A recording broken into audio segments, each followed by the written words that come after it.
दादा नमस्कार. तुम्ही आता प्रभाग क्रमांक 2 मध्ये उमेदवारांसोबत प्रचार करताय.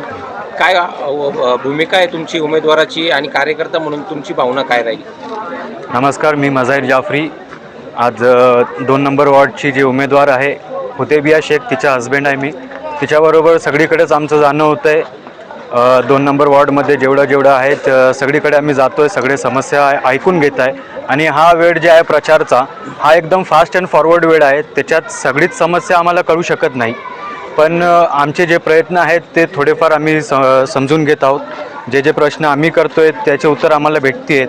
आणि त्याच्याबद्दल आता आम्ही ते जे आम्हाला डेटा भेटला आहे ते आम्ही आता इथं लीक करू शकत नाही, कारण खूप काही आहेत ते वेगळं करायचा प्रयत्न चाललं आहे सगळ्यांचा. पण ते डेटा आम्ही आमच्याकडे ठेवले आहेत आणि आम्ही त्याच्यावर नक्कीच काम करणार आहोत. तुमची जी मिसेस आहे ती पण उच्च शिक्षित आहे आणि तुम्ही पण उच्च शिक्षित आहे. हो. तुम्ही एक आत्तापर्यंतचा इतिहास सांगितलं जातं, एक म्हण आहे की एक यशस्वी पुरुषामागे एक यशस्वी स्त्री असते. तसं आज तुम्ही तुमच्या घरातून एक महिला पुढे करताय समाजाच्या हितासाठी. मग पुरुष म्हणून तुमचा एका स्त्रीला, तुमच्या घरातल्या तुमच्या सौभाग्यवतीला, पत्नीला एक पुरुष म्हणून आणि एक पती म्हणून कसा पाठिंबा असेल आणि कसं तुमचं तिला सहकार्य असेल? माझा 101% तिला सहकार्य आहे. सगळ्यात कामात माझं सहकार्य आहे. आत्तापासून सुरुवातीपासूनच मी तिच्याबरोबर आहे. जिथं तिला माझी गरज असेल मी सपोर्ट करणार आहे. मी पण एक सोशल ॲक्टिव्हिस्ट आहे. राजे प्रतिष्ठान च्या महाराष्ट्र सरचिटणीस आहे चित्रपट सेनेचा मी. पूर्ण महाराष्ट्रात मी काम करतो आर्टिस्टसाठी आणि सोशल ॲक्टिव्हिस्ट आहे. लिटररी सोसायटीत त्याच्या जरिये लिटरेचर आणि सोशल कामं करतो आम्ही. माझ्याकडे त्याचा ज्ञान आहे, म्हणून मी हिला सपोर्ट करू शकतो. कोणत्या सेक्टरमध्ये कुठं जास्त काम करावं लागेल त्याच्यासाठी मी सक्षम आहे. तुम्हाला का वाटलं तुम्ही तुमच्या पत्नीला निवडणुकीत उतरावं? काय तुमची भूमिका होती? काय तुम्हाला समस्या वाटल्या की आपल्या पत्नीने या निवडणुकीमध्ये जनतेसमोर जावं? काय होते, आता जर करंट अफेअर्सवर हाय लेवलवर आपण बघितलं ना, तर खूप काही वेगळंच प्रकार चालू आहे राजकारणात. पण माझा तर काही बॅकग्राऊंड नाही, पण मी एक सोशल ॲक्टिव्हिस्ट आहे आणि सगळीचकडे माझी नजर असते.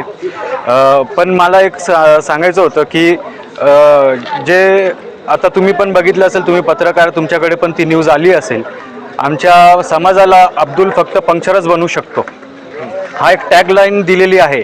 मला हे सगळ्यांना सांगायचं, अब्दुल फक्त पंक्चर नाही बनवू शकत, तर पंक्चर लोकांना पण पंक्चर करू शकतं, ज्यांनी हे टॅगलाईन दिली आहे आम्हाला. आणि हा एक कलंक आमच्या नावावर लागलेला आहे की मुस्लिम मध्ये फक्त पंक्चर बनवू शकतात. असं नाही आहे की फक्त पंक्चर बनवू शकतात. आमच्या याच्यात डॉक्टर्स पण आहेत, सायकोलॉजिस्ट आहेत, MBA HR वाले पण आहेत आणि इंजिनियर पण आहेत. भरपूर लोक आहे आमच्या याच्यात, पण आम्हाला काय संधी देत नाही. आम्हाला दाबण्याचा प्रयत्न खूप झाला आहे आणि आता बस झाली. की मला पण असं वाटत होतं की कोणीतरी बाहेर यावं आमच्या समाजातून पण आणि उभं राहावं आणि त्यांची एक आवाज बनण्याचा प्रयत्न करू आम्ही. ज्यांना आवाजच भेटत नाही, ज्यांची आवाज दाबली जाते, त्यांचा एक आवाज बनण्याचा प्रयत्न करणार आहोत.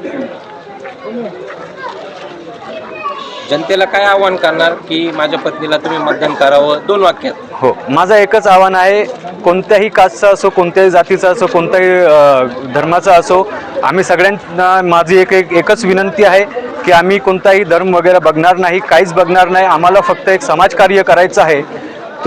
तेच करणार आहोत आम्ही.